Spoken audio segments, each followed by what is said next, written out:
Political leader of the St. Lucia Labour Party, Honorable Philip J. Pierre. Second deputy leader, Honorable Sean Edward. Chairman of the party, Honorable Moses Musa Jabatis. Member for Labri, Honorable Alva Baptiste. Our selected members for the St. Lucia Labour Party. My people of Grosile, Bebe is here.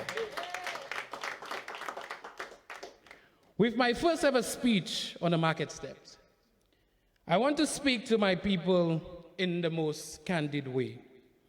This is because, going forward, our people cannot continue to operate like it is business as usual.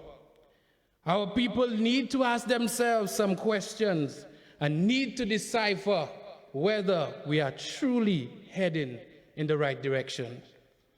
For a number of years, we have heard time and time again that youth unemployment, in terms of numbers, 40%, and then we take credit when it goes down to 39%, and then we attack the other side when it comes back up to 41 and beyond.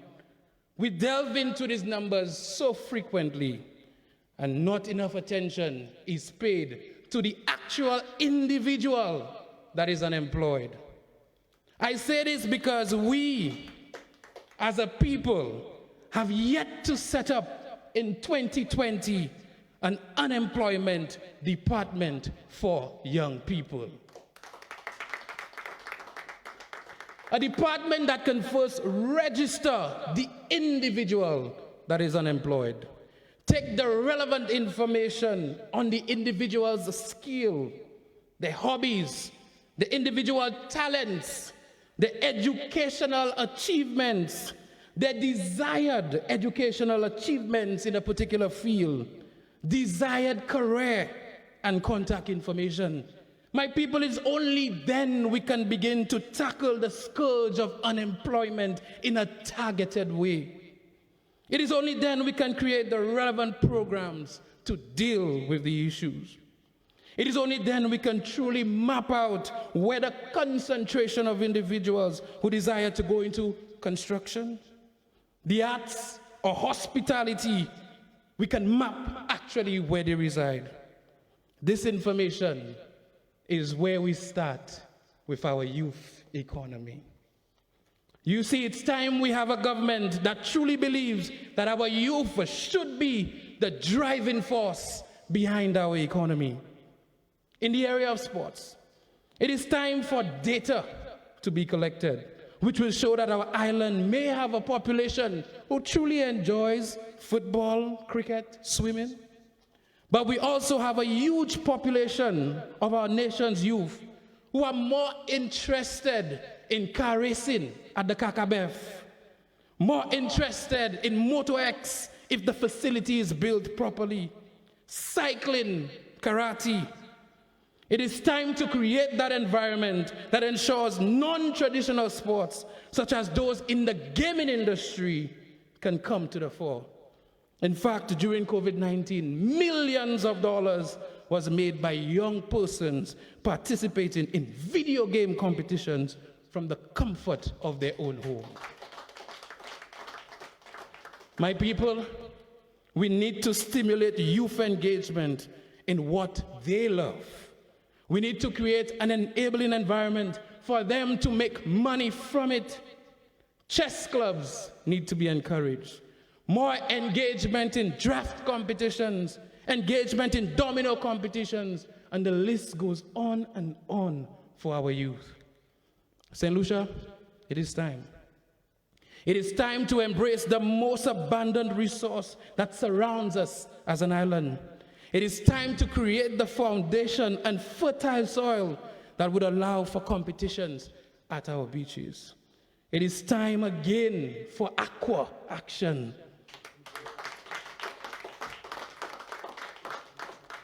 It is time to strategically set up these competitions to bring tourists into our communities. Sandcastle competitions, fishing competitions, canoeing, kayaking, rowing, water skiing, windsurfing, kite surfing by Marjorie's.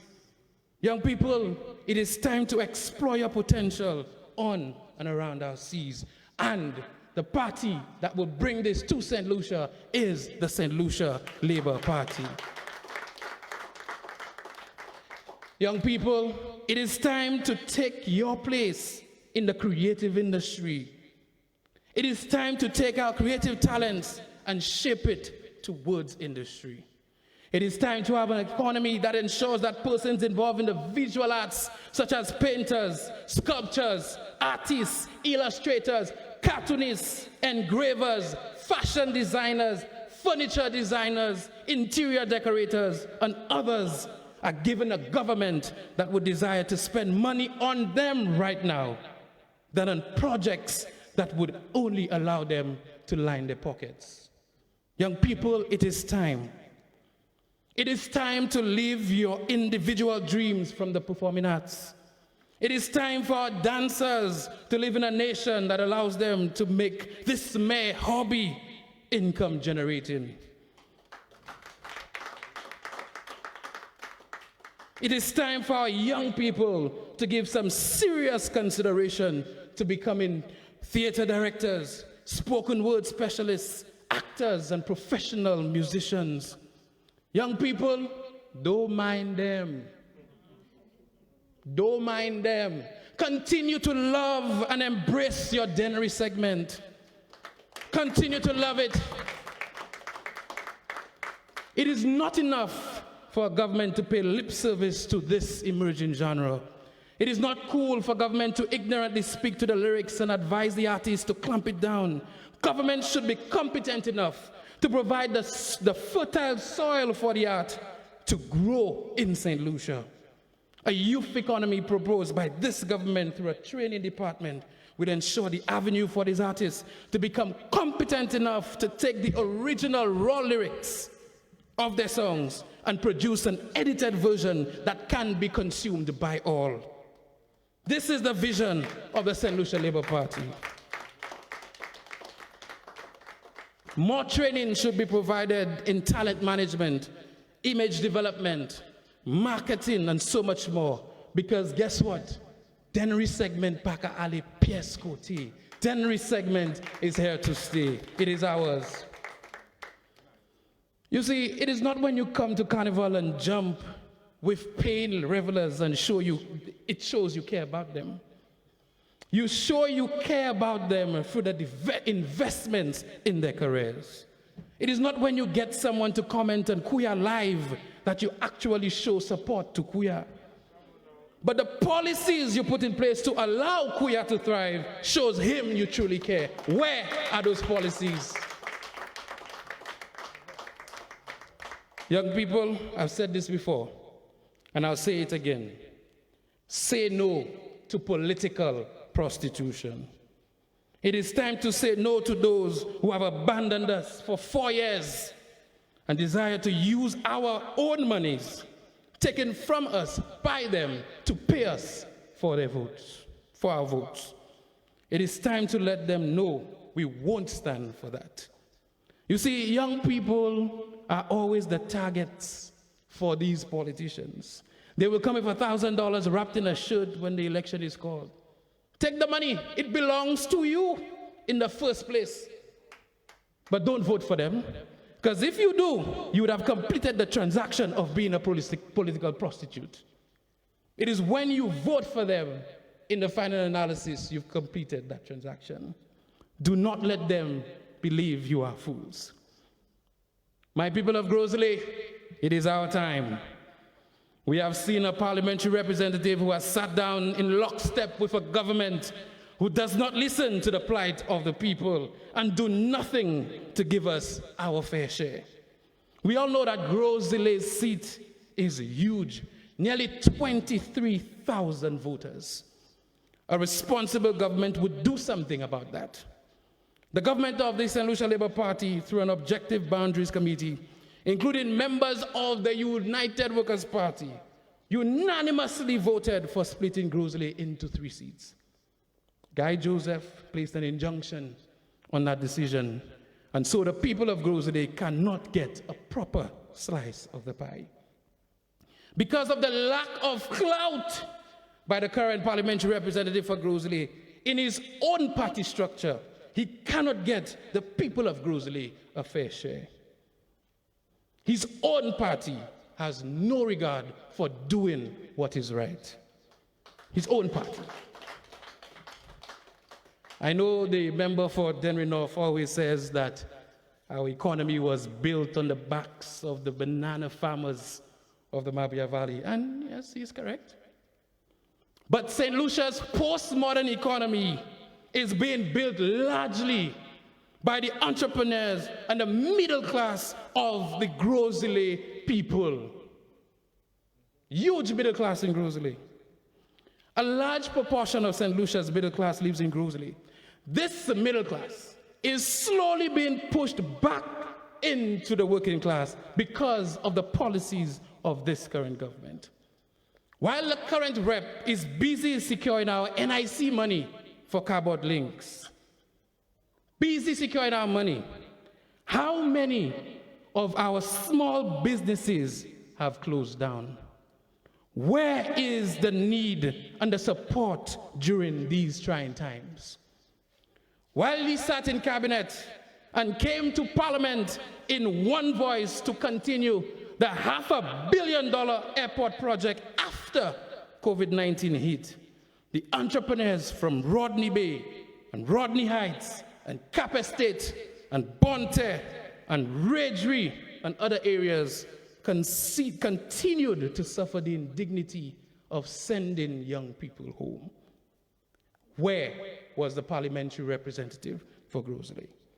He sat in cabinet while this government orchestrated a legislation to jail our unregistered middle-class persons who owned Airbnbs, who tried to make ends meet by renting to others. They recommended 4 years jail time. Most of the persons in St. Lucia with Airbnbs come from Corinth and Casimir and Beauséjour and Grand Riviere. You sat by as the Prime Minister presented that legislation at 1 a.m. while the people of Grosley were asleep. What did you do? You sat in cabinet while a decision was taken to tax people in Labon, tax people in Rivière and Deramo who are making calls.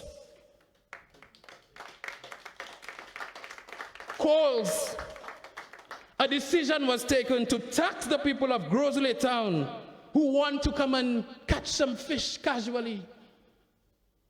This is while you sat in cabinet as this government decided to give Sanders $24 million in tax exemption. $24 million. What did you do? And now, my people, the strategy is to go on the media after 4 years.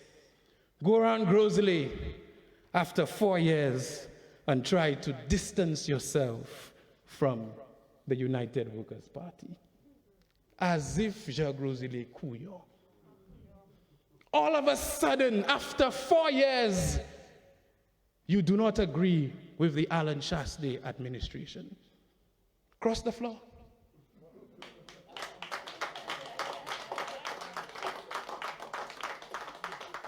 You do not agree with cardboard links. Cross the floor. You were not there when they said 99 years and then you all decided 75 years and then somehow you're going to tell Grosley people that they are going to be allowed to come to the beaches. All of a sudden, you are in total disagreement with the United Workers' Party. Well, I can tell you there is a better party in St. Lucia called the St. Lucia Labour Party, and we are here. If every single proposal you make, your party tells you, no way. If every time you sat in cabinet, everybody seemed to have not agreed with you, it's either two things. It's either you lack clout, or it's either you lack clout, or you were not in cabinet. Which one was it? It's either you lack clout or you were not in cabinet. My people of Grosley, a couple years ago, Sir John Compton was elected Prime Minister of St. Lucia. His first deputy was from the community of Grosley. A couple years removed, we've seen somebody else come in as Prime Minister. When Sir John left, his untimely demise, he had the option of making the current parliamentary representative of Grosley Prime Minister of St. Lucia. Did he do it? Ask yourself why.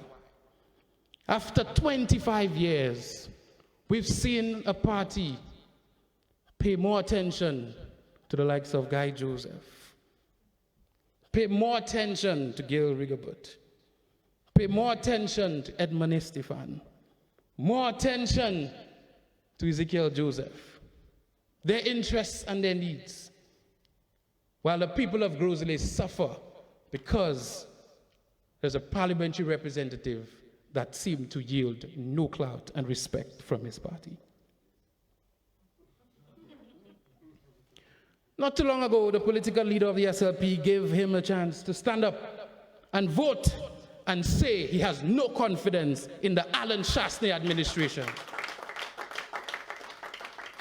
He stated proudly that he was in lockstep with them.